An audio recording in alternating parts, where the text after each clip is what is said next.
السلام علیکم ورحمۃ اللہ وبرکاتہ۔ الحمد للہ وکفی وسلام علی عبادہ الذین اصطفی، اما بعد فاعوذ باللہ من الشیطان الرجیم، بسم اللہ الرحمن الرحیم۔ لقد كان لكم في رسول الله أسوة حسنة، صدق الله العظيم۔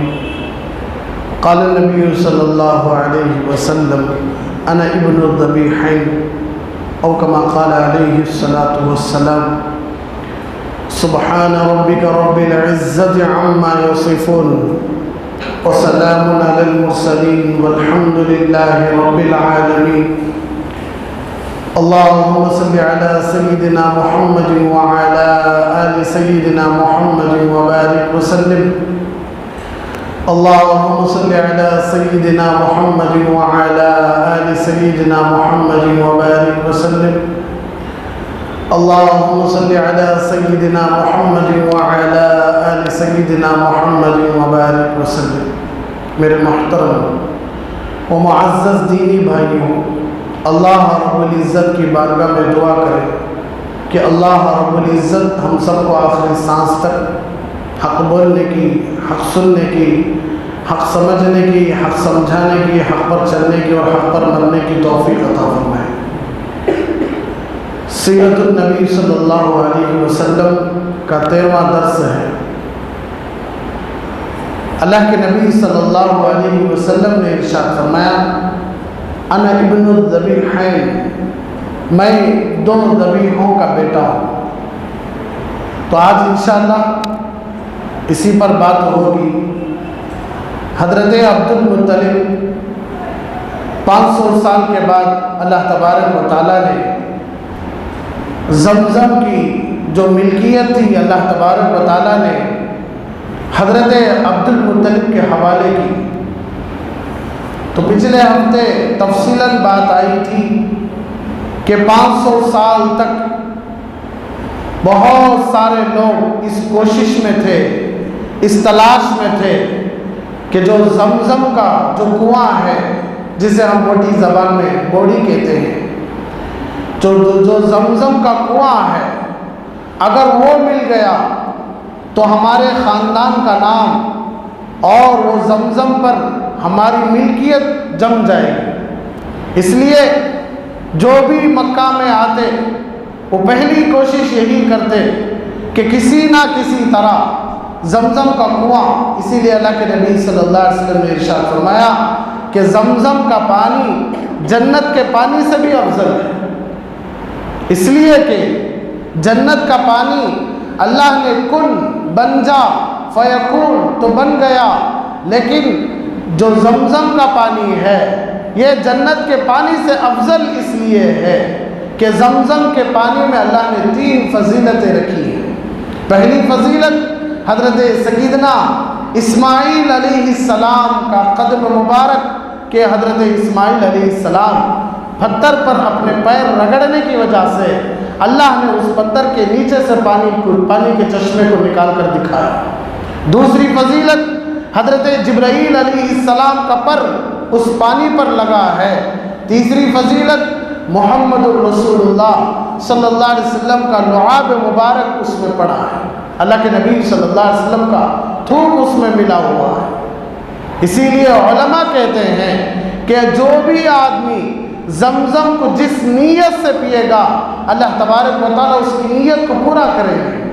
یہاں تک کہ ہم نے خود ہمارے اساتذہ سے سنا، یہاں تک کہ حضرت مولانا مکی جو حرم کے بڑے استاذ ہیں، جو کعبے کے بڑے استاذ ہیں، جن کا اردو میں سبق بھی چلتا ہے، درس بھی چلتا ہے، حضرت کی زبان سے خود میں نے سنا کہ حضرت نے کہا کہ ایک آدمی جس کا علاج پوری دنیا چل پھر کر کیا گیا لیکن پھر بھی اس کا علاج نہیں ہوا، تو ایسے آدمی کو حرم لے کر آؤ، کعبہ لے کر آؤ، اور وہ آدمی کو روزانہ صبح سے لے کر شام تک جب بھی پانی کی ضرورت پڑے زمزم کا پانی پلاؤ، اللہ اس زمزم کے پانی کی برکت سے وہ لا علاج بیماری کو بھی شفا میں بدل دیتے ہیں۔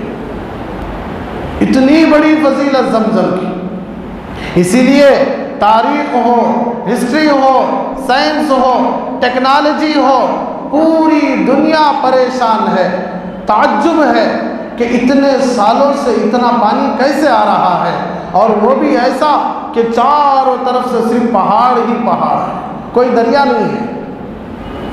اتنا پانی اتنے سالوں سے، تقریباً 2000 سال سے بھی زیادہ مدت ہمارے نبی سے لے لیے تو 14,000 سال 1400 سال یہیں پر ہو گئے، لیکن ان سے پہلے حضرت اسماعیل علیہ السلام، تو یہ پوری مدت سے اتنا پانی، اللہ اکبر۔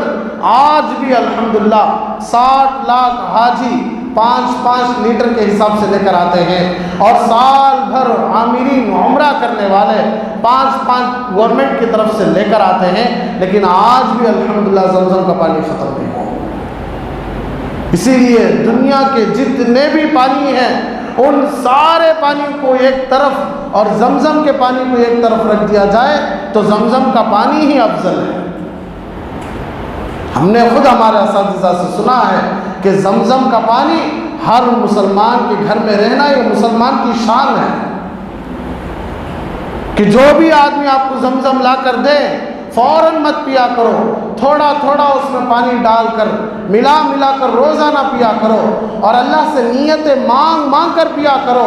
اللہ سے تم کمائی میں برکت کی نیت سے پیو گے تو اللہ کمائی میں برکت دے گا۔